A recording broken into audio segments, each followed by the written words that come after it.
ধন্যবাদ।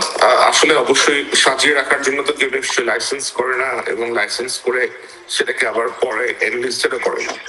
এটাকে একটা লাইসেন্স করা হয়েছে ব্যবসার ঠিকাদারি প্রতিষ্ঠানের, এবং লাইসেন্সটাকে পরবর্তীতে একই মন্ত্রণালয়, যে মন্ত্রণালয় আহ, ওই ব্যক্তির পুত্র উপদেষ্টা, ওই মন্ত্রণালয়ের অধীনে এটাকে আবার তালিকাভুক্ত করা হয়েছে। সুতরাং এটা যে একেবারেই একটা কনফ্লিক্ট অফ ইন্টারেস্ট অথবা স্বার্থের সাথে সাংঘর্ষিক বিষয়, সেটা নিশ্চয়ই বলার কোনো অপেক্ষা রাখে না।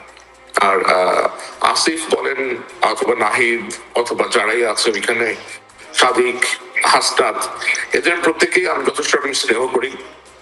ওদের অনেকের সাথে আমার প্রায় রেগুলারলি কথাবার্তা হয়। এই তো কিছুদিন আগেও হাসনাদের সাথে অনেকক্ষণ কথা হয়েছে, গতকালকে রাতেও আমার সাথে সাদিকের কথা হয়েছে। সুতরাং ওদের সাথে আমার কথাবার্তা সবসময় হয়, এবং আমি ওদেরকে সবসময় একটা পরামর্শ দিয়ে এসেছি যে এমন কোনো কিছু করো না যেটাতে